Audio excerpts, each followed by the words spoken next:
Assalamualaikum warahmatullahi wabarakatuh. Good evening, I'm Nurfid Effendi.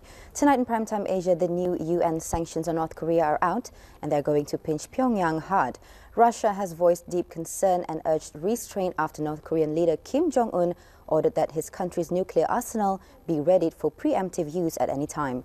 Kim ordered the North's nuclear warheads deployed on standby in a widely expected uptick in military sabre rattling from Pyongyang following the UN Security Council's adoption of tough new sanctions.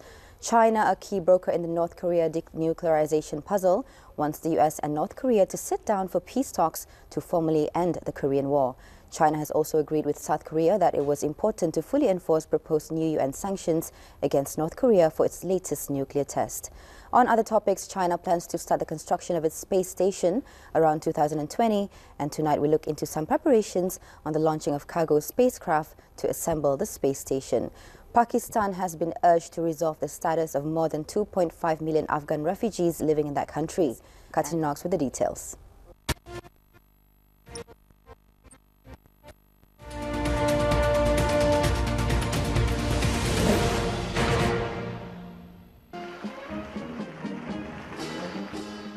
Seoul will not shut the door to dialogue with North Korea, South Korean President Park GeunHye said, but warned sanctions would be subject to even greater pressure as long as it stuck to its nuclear program. The UN Security Council is expected to vote soon on a resolution drafted by the United States and backed by China, the North's main ally, aimed at punishing Pyongyang for its recent nuclear test and long-range rocket launch. The anticipated adoption of new tough sanctions by the Security Council shows there is broad international support to stop the North's nuclear program.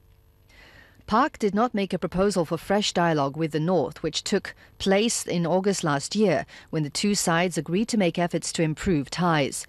In February, in a shift from her earlier focus on dialogue to engage the North, Park vowed tough action and suspended operations at a jointly run industrial park as punishment for the North's recent moves. The North conducted its fourth nuclear test in January and launched a long-range rocket in February, which the Security Council condemned as a violation of existing resolutions that ban the isolated state from using ballistic missile technology. The proposed new resolution would require UN member states to inspect for illicit goods all cargo passing through their territory on its way to or from North Korea. During the ceremony, Park also urged Japan to carry out the agreement on former comfort women last December. In late 2015, South Korea and Japan reached a landmark agreement to resolve the issue of comfort women in Seoul, an issue that has long plagued ties between South Korea and Japan. This year commemorates the 97th year of the declaration of the nation's independence from Japanese colonization on March 1, 1919.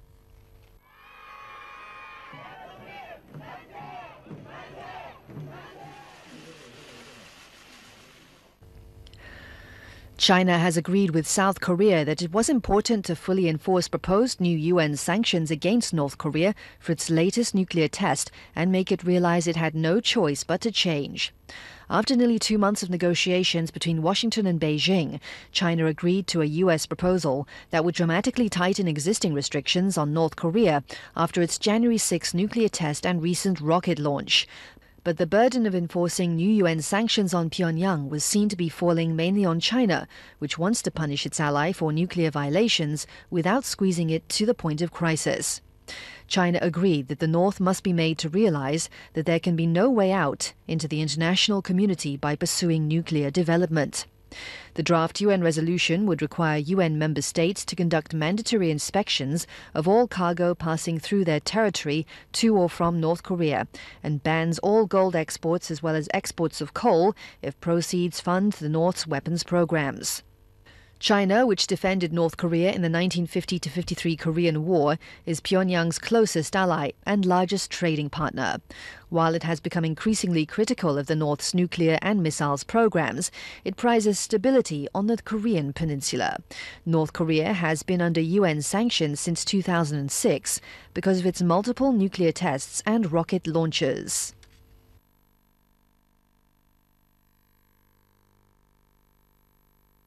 Meanwhile, Chinese officials in Beijing said the country will launch Tianzhu-1 cargo spacecraft next year.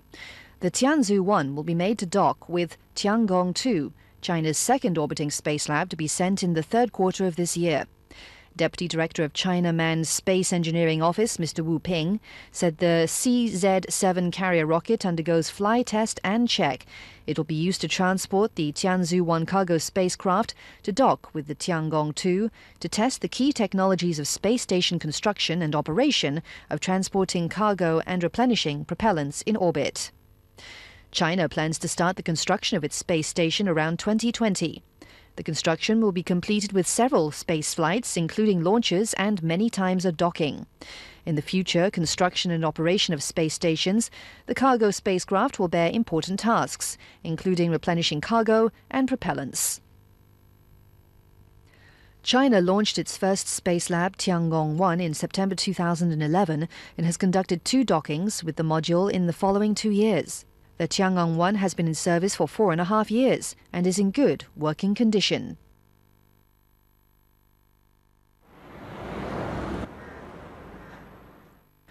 A senior United Nations official has urged Pakistan to resolve the status of more than 2.5 million Afghan refugees living in Pakistan whose registration cards have expired or remain unregistered.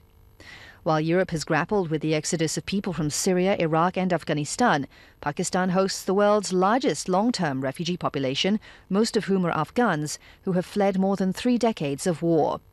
In December, registration cards providing temporary legal stay to more than 1.5 million Afghan refugees expired, and they were granted a 6-month extension by the government.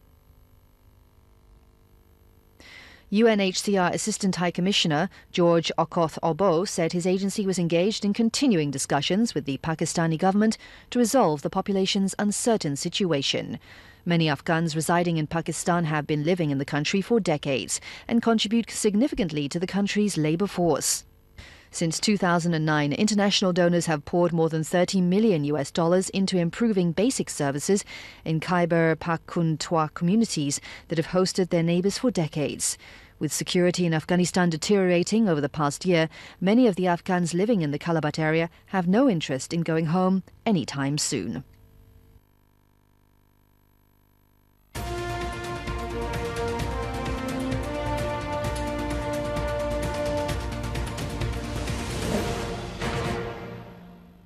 Welcome back. The number of drone-related patents has surged tenfold over the past 4 years, and tonight Primetime Asia brings you to uncover drone business potentials and markets in South Korea and Japan. On the environment issue, a company in China has shut its operations for 6 months to comply with new, stricter environmental regulations. Also on the environment, residents of Baguio City in the Philippines are making a good use of recycling items to create an eco-friendly recycle garden. Katini Knox again with the details.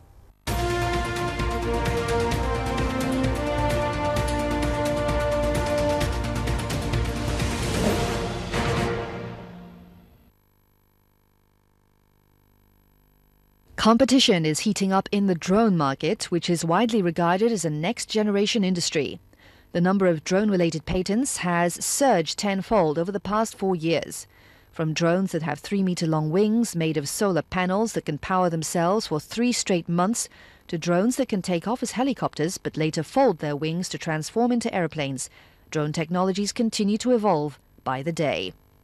Drones these days are used for a wide range of purposes, including package delivery, pesticide spraying and wildfire surveillance. This compact drone can even be used as a high-resolution self-camera. The competition for winning drone-related patents will likely intensify further as the domestic drone market is predicted to grow to $9.7 billion this year. The global unmanned aerial vehicle UAV market is projected to grow to $30.7 billion in 2025. The South Korean government will invest 37.1 billion won in the research and development of drones this year alone. The problem with insufficient radio frequencies, which was considered an obstacle to the industry, has been largely addressed, as well as following the allocation of 5 gigahertz to the sector in December last year. Currently, Korea's UAV technology ranks about 5th in the world, and the government plans to spearhead the development of drones that can be applied to disaster relief and public safety and spread technology deriving from such drones to the private sector.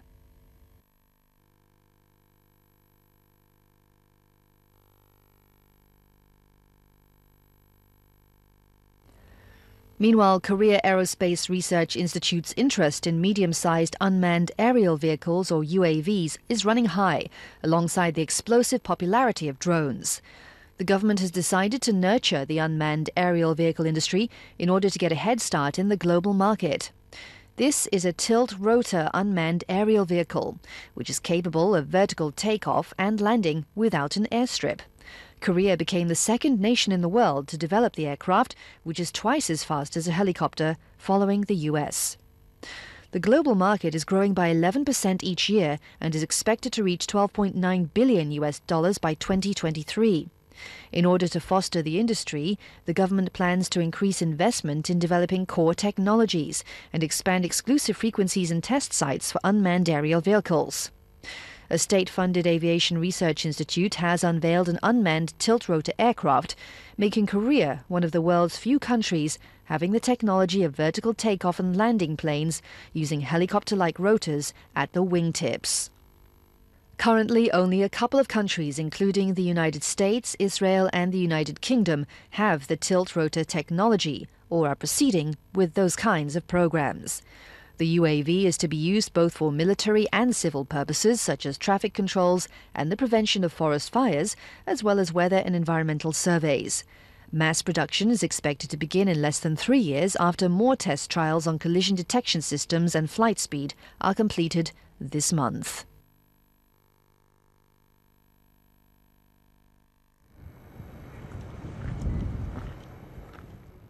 In Japan, officials have carried out the first test of a drone delivering daily necessities to the elderly living in rural areas. The Transport Ministry and a Tokyo-based firm conducted the experiment in southwestern Japan. They chose Naka Town in Tokushima Prefecture as the test site, as it wishes to spur regional growth with drone technology. The drone carried a box of bread and milk while flying at least 30 meters away from people, in line with aviation law. It successfully took the goods to its destination some 500 meters away in about 4 minutes. In another test flight, the drone delivered boiled eggs. None of the shells reportedly sustained cracks. A local man in his 80s said the drone flew much more smoothly than he had expected. He said he would be happy to see goods delivered to his garden. The ministry hopes to commercialize the service by 2018 after surveying residents in sparsely populated areas. It will ask people whether they feel uncomfortable about drones delivering packages and what would be the desirable price range. Miho Koibuchi, who heads the private firm, said the company will study how to address bad weather before launching the service. Nobuaki Suzuki of the Transport Ministry said the humanless delivery service is significant amid concern over a labour shortage in the industry. He said the challenge now is to balance safety and convenience.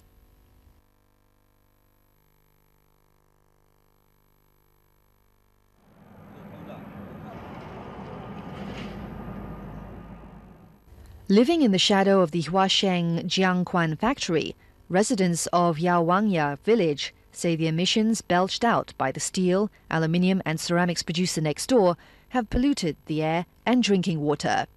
Village life now revolves around one small well, the source of what the residents say is the only safe water for human consumption. Located in provincial-level city Linyi, the village is a typical illustration of the fallout from a growth-at-all-costs economic model that saw factories polluting unchecked for years. But things are starting to change. Huasheng Jiangquan, along with scores of factories in Linyi, a hard-scrabble manufacturing city in eastern China, have found themselves in the crosshairs of an increasingly emboldened Ministry of Environmental Protection, which has chosen to make an example of it as it steps up its war against pollution.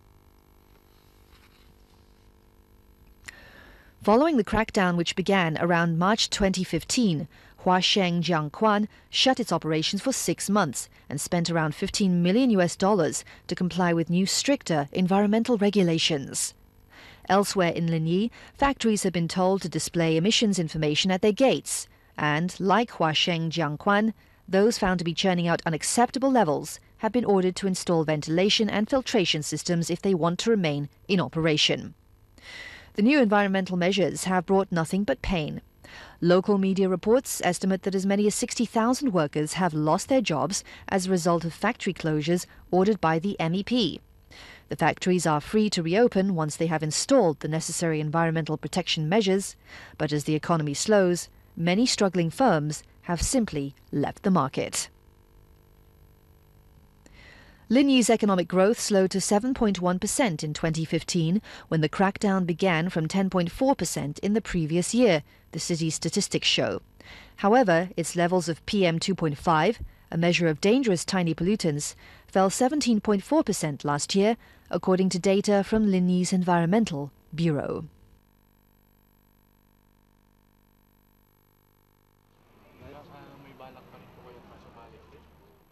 Some residents of Bago City in the Philippines are pushing for upcycling as a form of gardening.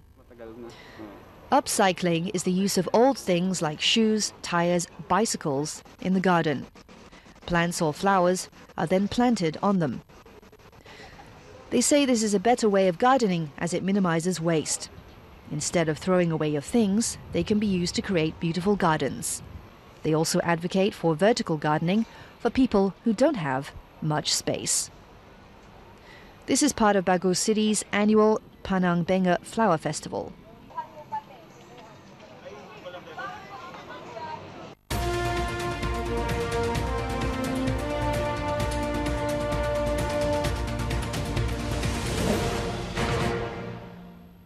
That's it for this week's Primetime Asia. We'll be back at the same time next week with more news and features from the Asia-Pacific region. For more news, you can visit our website at www.rtbnews.rtb.gov.bn. I'm Nur Fendi wishing you a good week ahead. Good night. Assalamualaikum warahmatullahi wabarakatuh.